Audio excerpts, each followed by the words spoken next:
இன்றே டவுன்லோட் செய்து உங்கள் ஃபேவரட் ஷோக்களை என்ஜாய் பண்ணுங்க. அம்மனுக்கு மந்திரம் சொல்ற இந்த வாயால வாய் கூசாம பொய் சொல்லிட்டேயா. உண்மையிலேயே என்ன நடந்தது அத சொல்லுங்க. நேத்து நாங்க அப்படி சாட்சி சொன்னதுக்கு காரணம் இந்த புவனேஸ்வரி அம்மா தான்.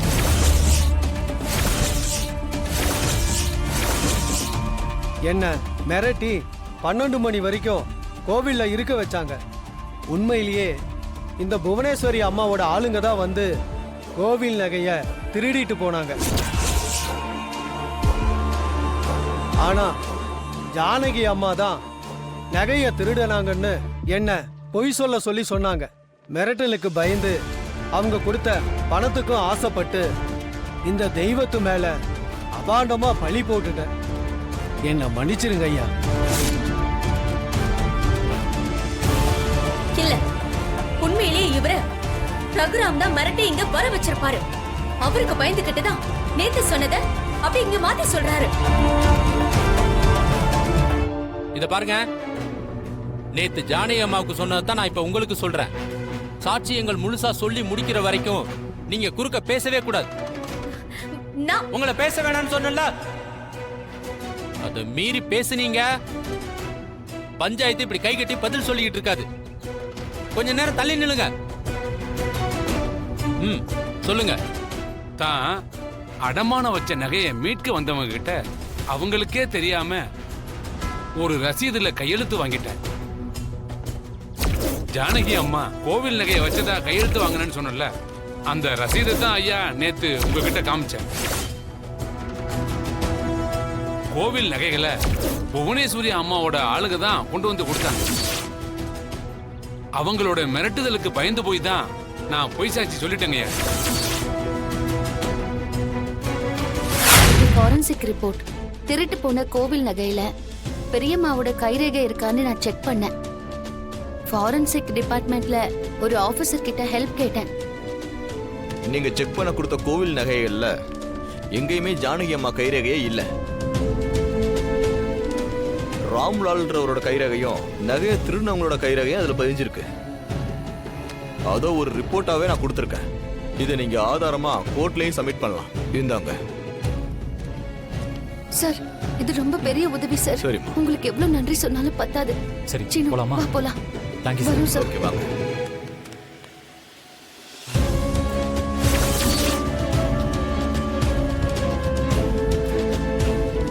ஃபாரன்சிக் ஆபீசர் சொன்ன மாதிரி கோவில் நகைகளை செக் பண்ணதுல அதுல சேட்டு ராம்லாலோட கைரேகையும் அப்புறம் இந்த ராஜங்கிறவனோட கைரேகையும் அவன் கூட்டாளி கைரேகை மட்டும்தான் இருக்கு.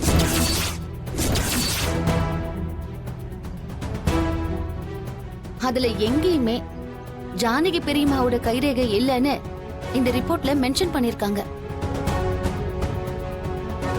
இது ஆதாரபூர்வமான ரிப்போர்ட் தான். இத வச்சு நீங்க கோவில் நகையை திருடினது யாருன்னு தெரிஞ்சுக்கலாம்.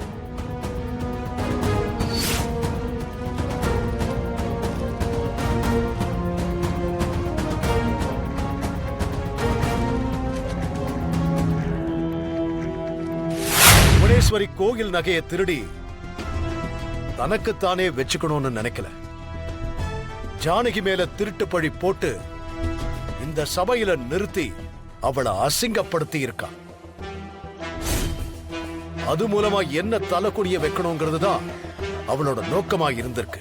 கோவில் நகை திரும்பவும் கோவிலுக்கே வந்துருச்சு. சாட்சிகளும் தங்களோட தப்ப ஒத்துக்கிட்டாங்க. ஆக மிச்சம் இருக்கிறது ஜானகியை அவமானப்படுத்தின குற்றம் மட்டும்தான். திருட்டு பழி விழுந்து கைதியாகி லாக்அப்ல இருந்து கோவில்ல அசிங்கப்படுத்தி பஞ்சாயத்துல நிறுத்தி இவ்வளோ தூரம் மன உளைச்சலுக்கு ஆளாக்கிறதுக்கு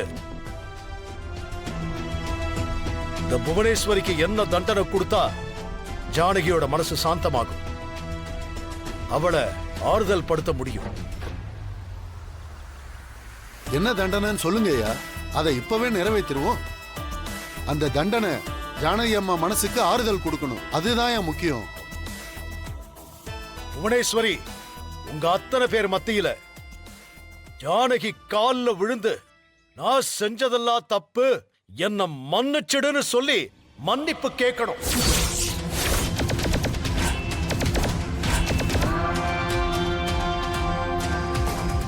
இதுதான் புவனேஸ்வரிக்கான தண்டனை.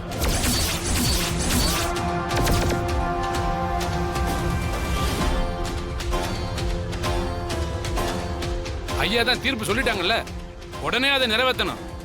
புவனேஸ்வரி அம்மா, ஏமா அங்கேயே நின்றுட்டு இருக்கீங்க? எவ்வளவு பெரிய காரியம் செஞ்சிருக்கீங்க. வாமா, வந்து உங்க காலில் விழுமா.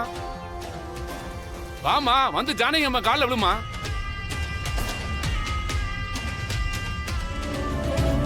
ரகுராம், என்ன ரொம்ப நாள் தேக்கி வச்ச வஞ்சத்தை இன்னைக்கு தீர்த்துக்கலான்னு பாக்குறியா? உன்கிட்ட பேச எனக்கு நேரம் இல்லை. நீ சொல்ல வந்ததை சீக்கிரம் சொல்லு.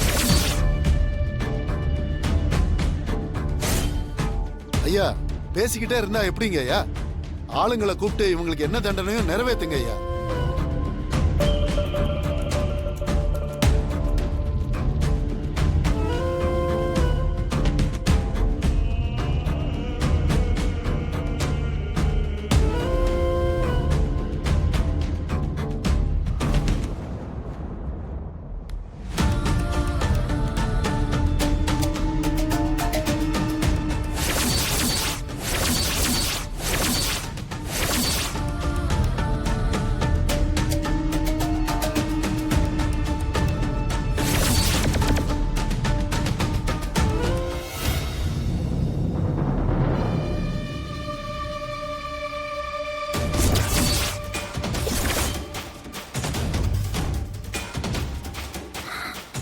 என்ன மன்னிச்சிரு. பூனா, என்னம்மா இது? ஏம்மா இப்படி பண்ற? பூனா, நில்லுமா, நில்லு பூனா. தயவு செஞ்சு சொல்றத கேளு. ஒரு நிமிஷம் கொஞ்சம் பொறுமையா இருமா. ஐயோ பூனா, உனக்கு ஏதாவது ஆயிட போகுதுமா? எனக்கு என்ன வேணாலும் ஆகட்டும், நான் செத்து ஓடிறேன். எவ்வளவு அசிங்கப்படுத்தணும் நினைச்சனோ, யார சபையில தலைகுனி வைக்கணும் நினைச்சனோ, அவங்க முன்னாடியே. ஐயோ, பூனா, இருமா. பூனா, கேளுமா. பூனா, வேண்டாமா.